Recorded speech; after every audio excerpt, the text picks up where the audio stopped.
Welcome to the NPTEL online course on fractals and multifractal. The last lecture we have discussed the sequence and its convergence, and we discussed about the difference between limit point and limit of the sequence, and we have given the definition of equivalents of metric spaces by through the equivalent matrices.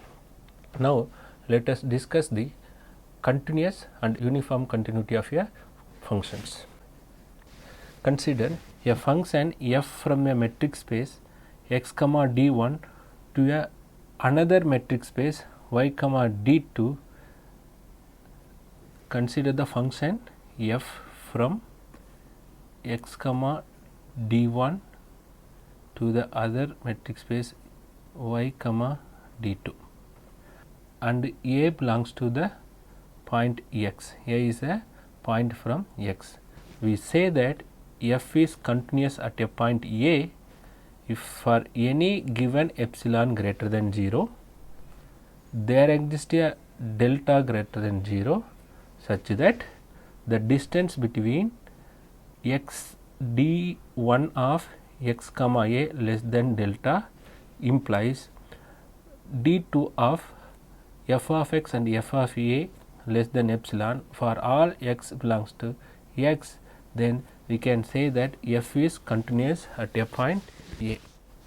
Here suppose if we define the function f from the same metric space f from x to x with respect to the, you can consider we have the metric d on this space x, the same definition can be written as for, we can say f is continuous at the point A in x, then d of x comma a less than epsilon for given epsilon greater than 0 there exists a delta, that means d of x comma a less than delta implies distance between f of x and f of a must be less than epsilon.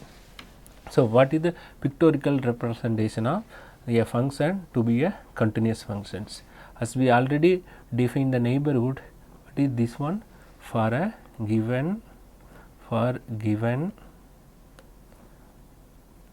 epsilon greater than 0 there exists a delta greater than 0, both are positive real numbers. The open ball of radius epsilon centered f of a, that means ball of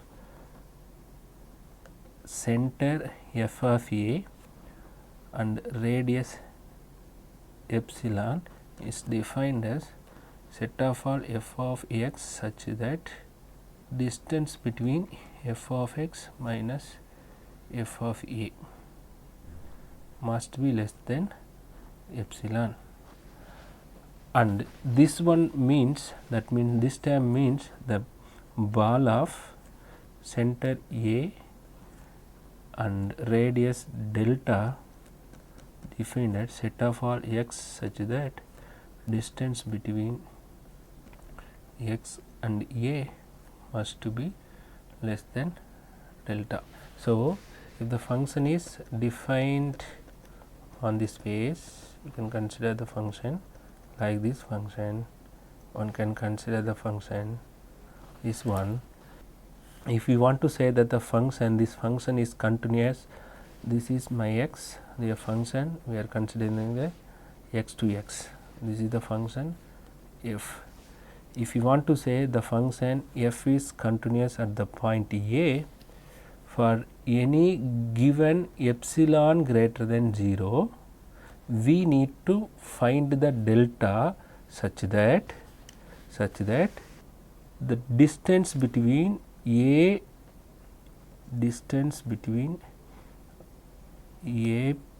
minus delta a plus delta, this neighborhood must mapped to the, suppose if a is mapped to f of a here, this is f of a, and suppose here my x, this is my f of x is here, f of x is here, this is my x, small x. That means, if for a given epsilon greater than 0, there exists a delta greater than 0 such that whenever this is close to this a is close to x, that means whenever you are choosing x is close to a, then this f of x must be close to a. That means, otherwise this function f maps that this neighborhood is exactly continuing on this neighborhood. You can take, let x and y equal to r with the usual matrix d of x comma y equal to modulus of x minus y. So, define the function from x to y, that means f from r to r for any constant function is a continuous function. Any constant function is a continuous function. That means, if in r to r, if you are drawing the graph, this is r to r, if you are drawing the constant graph, it should look like this one. It is a parallel to the x axis. So, this function is always a continuous function, and the function f of x is defined as x power 2 in the space in r power 2. The curve is look like this one. In r to r, the function is look like this one. This is the left side. This is also a continuous function. A function f defined on r by x square is also a example of a continuous function, and the function f is defined by f of x equal to minus 1 when x is less than 0 and 1 x greater than 0 is not continuous at 0. First, let me draw the graph of this function. This is, you can consider as r, the x axis, and y axis is like this one. Then, if x is less than 0, it is minus 1. Here it is the minus 1. So, x is less than 0, it maps to the minus 1. So, it will not touches the y axis. Where x is greater than or equal to 0, it will give the value 1. So, this is minus 1, this is plus 1. So, it is starting from 0, because if whenever you are putting x equal to 0, it touches the this vertical line and it will goes on. When x is negative, then it never touches the minus 1, it like comes this one. This function is not continuous at the point 0. So, the previous function, one can observe that the constant function, it is always the parallel to the x axis, like it one. If you are taking any constant, if it is positive, it is above the vertical line, above the horizontal line, or if it is negative, it is below the horizontal line.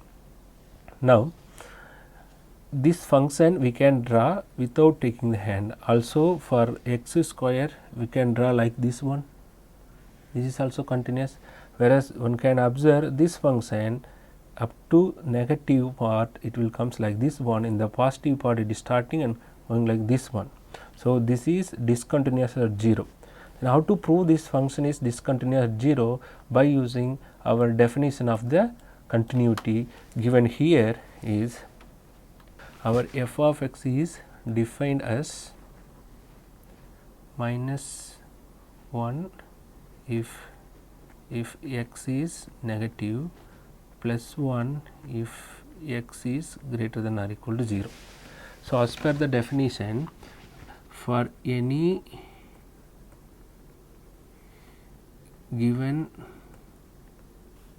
epsilon greater than 0, we need to find the delta. There exists a delta greater than 0 such that we need to show that this point is not continuous at the point 0. So, 0 we are taking from R.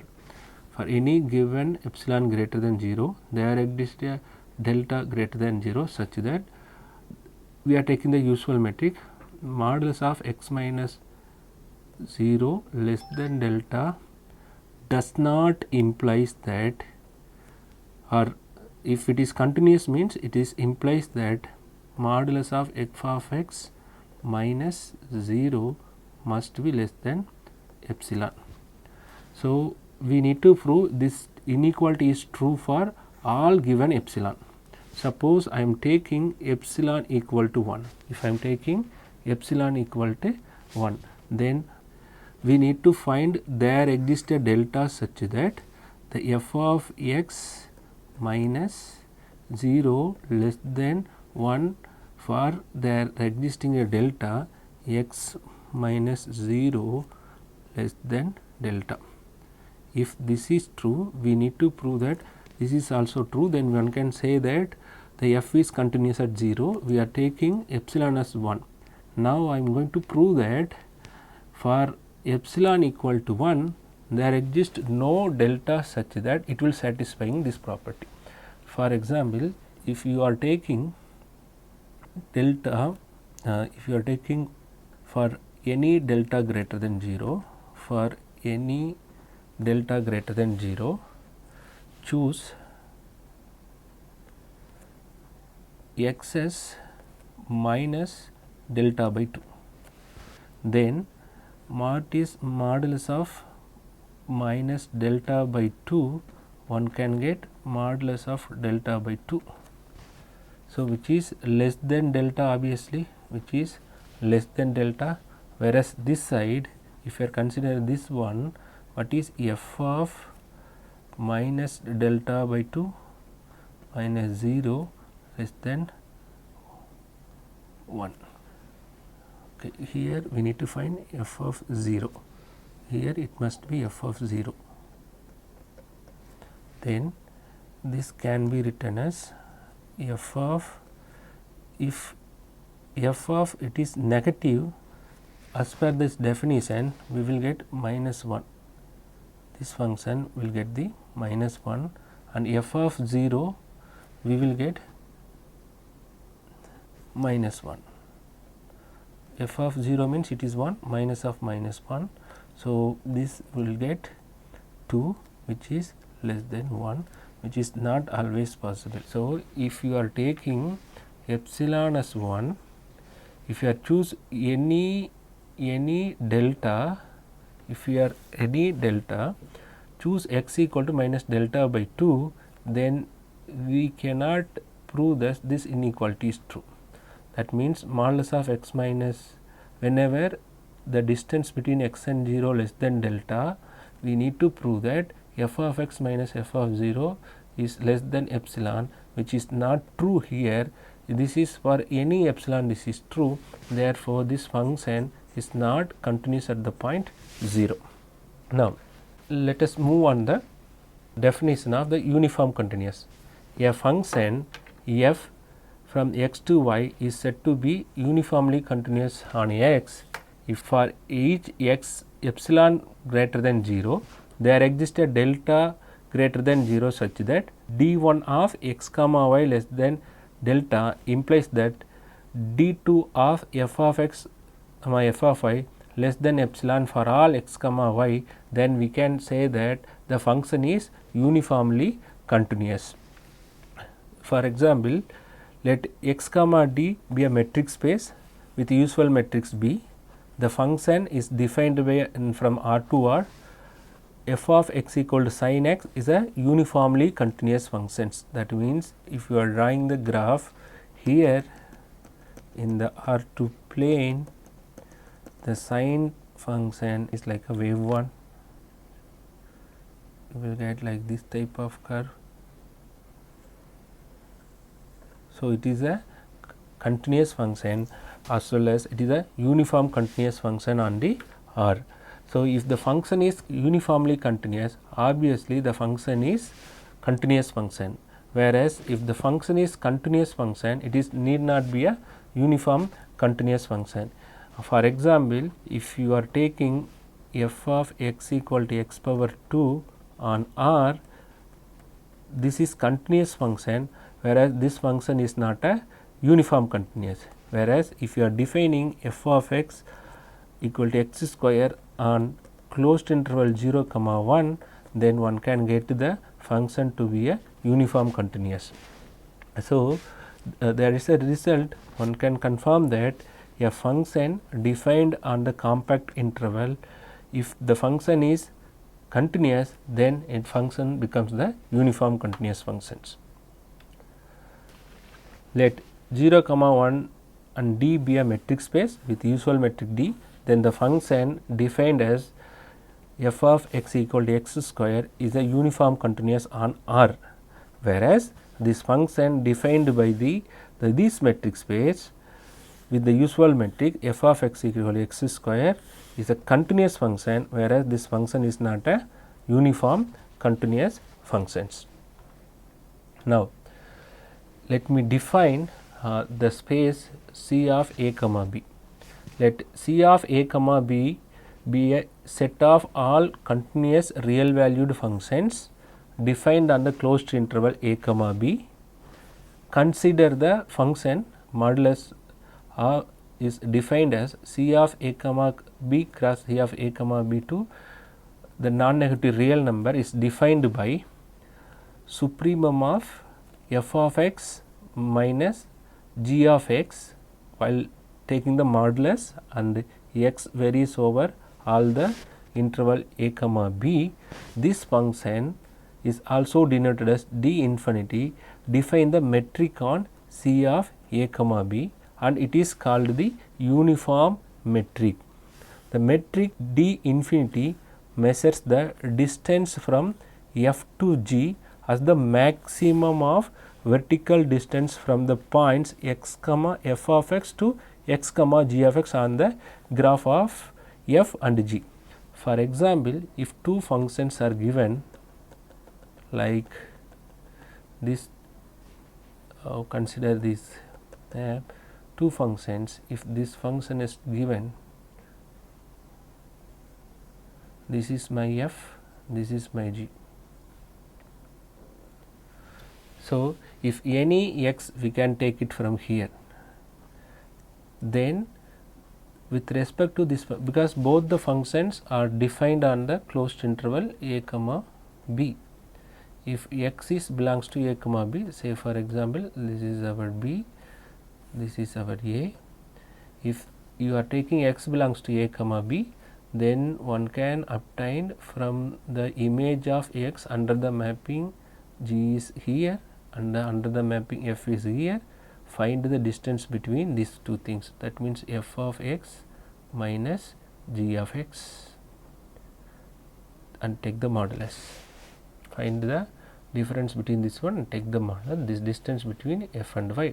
Likewise, it will count the distance between f of x to g of x for ranging over all the points from a to b.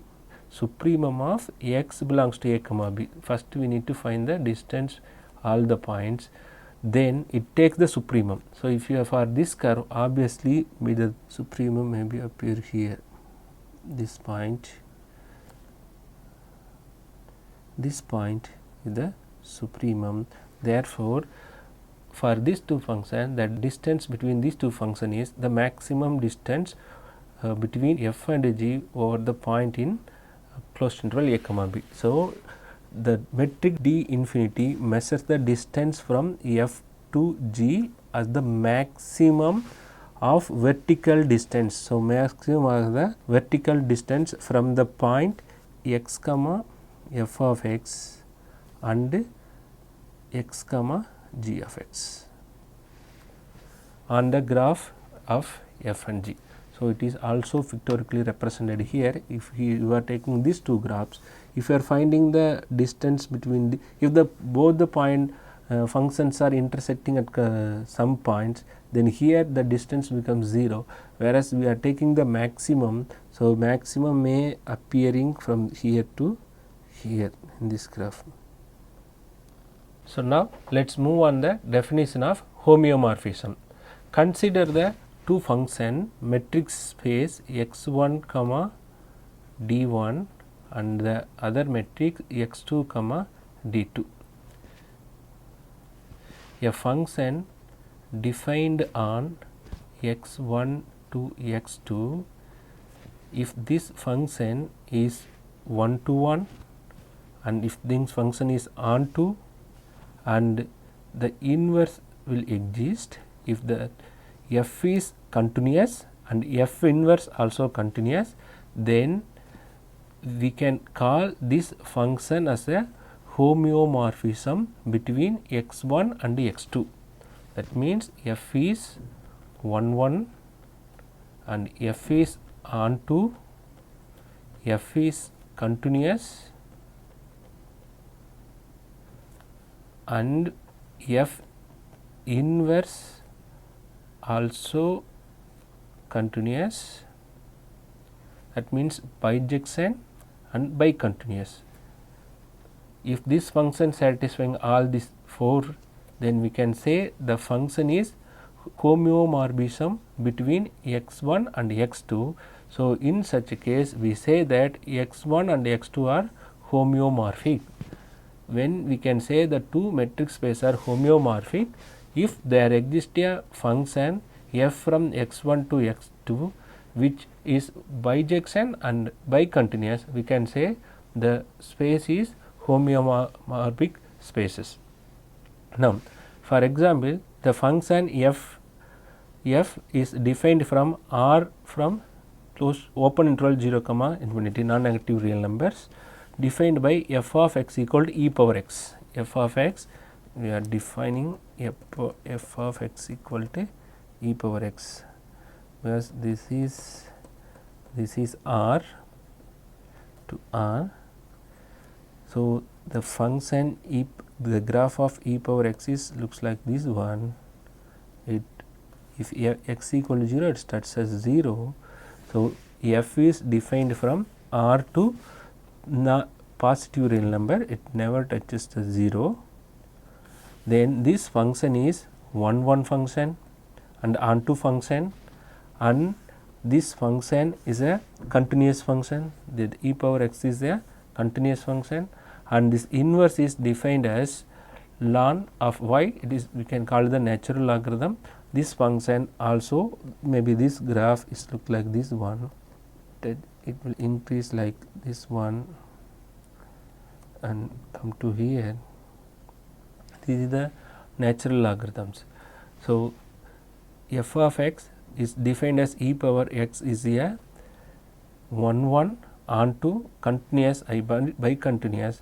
Therefore, this function makes these two spaces a homeomorphic space. So, with respect to the usual metric, these two metric space x R and usual matrix and open 0 to infinity to this matrix, with respect to this function, you can say this two metric space becomes the homeomorphics. Let us stop here. Thank you.